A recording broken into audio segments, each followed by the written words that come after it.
ভারতের ইচ্ছে বাংলাদেশ থেকে পার্বত্য চট্টগ্রামকে বিচ্ছিন্ন করা। বাংলাদেশের মানচিত্র থেকে পার্বত্য চট্টগ্রামকে বিচ্ছিন্ন করে ভারত আলাদা একটি ফায়দা লুট করতে চায়, যেটা নাকি তাদের সেভেন সিস্টার্সের সঙ্গে জড়িত হবে, এমনকি ওই সামুদ্রিক বন্দর যেটা সেটার জন্য। কেননা সেভেন সিস্টার্সকে তারা যদি পরিচালিত করতে চায়, দেখভালও করতে চায়, সেখানে শাসন জারি রাখতে চায়, তাহলে একটি বাধা আছে। সেই বাধাটা হলো বাংলাদেশ।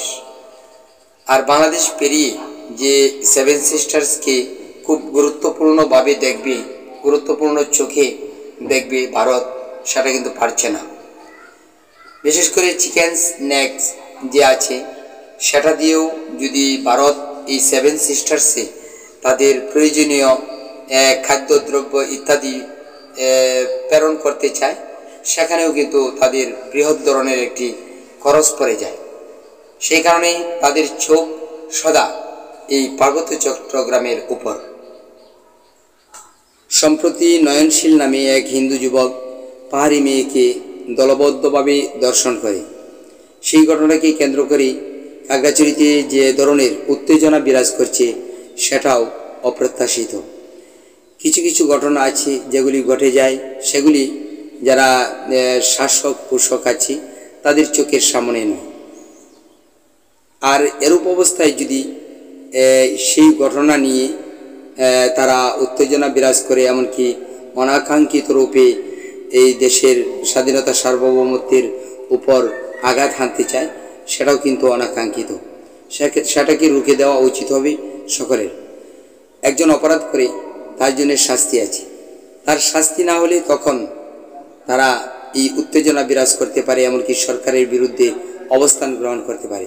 কিন্তু যদি তার শাস্তি হতে চায়, তাহলেও কি সেটি হবে? তো এটি কিন্তু একটি পরিকল্পনা, পূর্ব পরিকল্পনা, যেগুলি নাকি অদ্য সিদ্ধ করতে পারছিল না। আর কোনো একটি বিষয় নিয়ে তারা এই পরিকল্পনাকে বাস্তবায়িত করতে চায়। পাহাড়ি ছাত্র জনতা যে ধরনের ইচ্ছে আকাঙ্ক্ষা করছে, এমনকি আপনারা দেখছেন এই দর্শন ঘটনা নয়, এছাড়াও কিন্তু বারবার তারা উত্তেজিত হচ্ছে, উত্তেজনা বিরাজ করেছে বিভিন্ন দাবি দাওয়া নিয়ে। বিশেষ করে পাহাড়ি এলাকা থেকে সেনাবাহিনী তুলে নিতে হবে, সেনা চৌকি তুলে নিতে হবে। যদি এরকম গহীন জঙ্গল এলাকা থেকে সেনাবাহিনী, এমনকি পুলিশ বাহিনী যারা আছে, চৌকি আছে, সেগুলি তুলে নেওয়া হয়, তাহলে সেখানে কি একটা অরাজকতা বিরাজ করবে, যেখানে এই সেনাবাহিনী এমনকি পুলিশ বাহিনীর চৌকি থাকা সত্ত্বেও বিভিন্ন ধরনের অপতৎপরতা, অরাজকতা বিরাজ করে থাকে। সেখানে এগুলি না থাকলে তাদের যে একটা স্বাধীন পায়চারি, সেটা কিন্তু একবারে অসামাজিকতাকে হার মানিয়ে এখানে একটা এরকম বিশৃঙ্খলা সৃষ্টি হতে পারে, যেখানে নাকি কোনো সভ্য সমাজের মানুষ বসবাস করতে পারবে না। সেই প্রশাসনের চোখ ফাঁকি দিয়ে, জনতার চোখ ফাঁকি দিয়ে চলছে কিছু কিছু ক্রিয়াকর্ম, যেগুলি নাকি মানুষকে আঘাত করে, এমনকি মানুষের হৃদয়কে ভাবিয়ে তুলে, কাঁদিয়ে তোলে। আমি এক নজরে যদি বলি আপনাদেরকে, যেমন 7 মে 2025 নোয়াখালীর মাদ্রাসা ছাত্রীকে তুলে নিয়ে দর্শন করে, এমনকি পতিতালয়ে বিক্রি করে। সেই আসামির নাম হলো শুভজিৎ মণ্ডল, হিন্দু। 14 আগস্ট 2025 লক্ষ্মীপুরের রায়পুরে 14 বছরের তরুণীকে তুলে নিয়ে 7 দিন আটকে রেখে দর্শন করে, এবং এই দর্শনের মামলার আসামি ছিল জয়কুরি নামে এক অমুসলিম। 12 সেপ্টেম্বর 2025 সিলেটের বিয়ানীবাজারের খালিবাড়ি বাজারে 12 বছরের কিশোরীকে তুলে নিয়ে দর্শন করে পুরোহিত নামদারি নবদ্বীপ বৌদ্ধ হিন্দু। সেপ্টেম্বর 14, 2025 তারিখ পঞ্চগড়ের দেবীগঞ্জে 5 বছরের শিশুকে দর্শন করে বণিক রায় নামে এক হিন্দু ছেলে। খাগড়াছড়িতে রবি নেটওয়ার্কের কর্মীদের অপহরণ করে 6 কোটি টাকা মুক্তিপণ দাবি করে।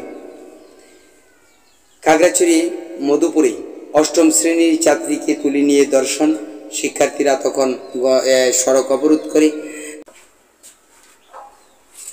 পার্বত্য চট্টগ্রামের মধুপুর থেকে এক অষ্টম শ্রেণীর ছাত্রীকে তুলে নিয়ে দর্শন করে দলবদ্ধভাবে, আর সেই দর্শনের জন্য পাহাড়ি ছাত্র জনতা আন্দোলন করে, এমনকি অবরোধ করে।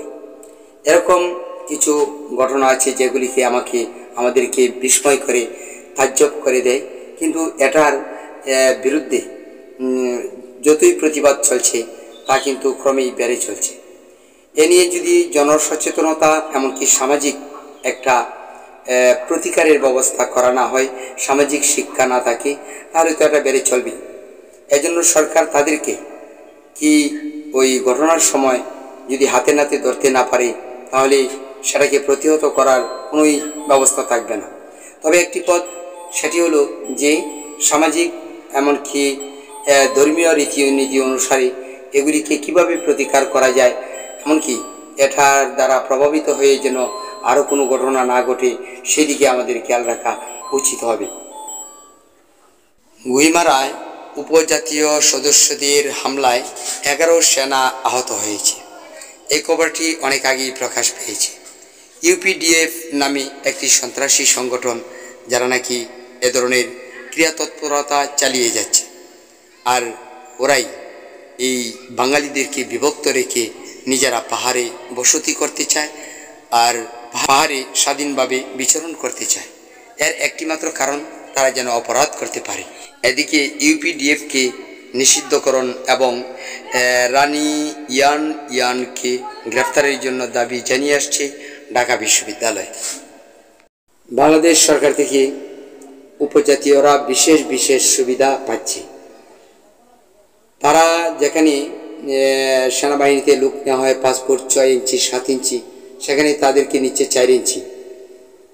তদ্রুপ কোঠাও বেশি পাচ্ছে। তাছাড়াও এই বাংলাদেশের যে সরকারিভাবে কিছু সুযোগ সুবিধা আছে, সেগুলিও তাদেরকে বেশি দেওয়া হচ্ছে। নিরাপত্তা বলয় সে নিয়েও দেওয়া হচ্ছে বেশি, অথচ তারা সেই নিরাপত্তা চায় না, নিরাপত্তা চৌকিগুলি তুলে দিতে চায়। তাতে বোঝা যায় যে তারা এটাকে স্বাধীন সার্বভৌম চায়।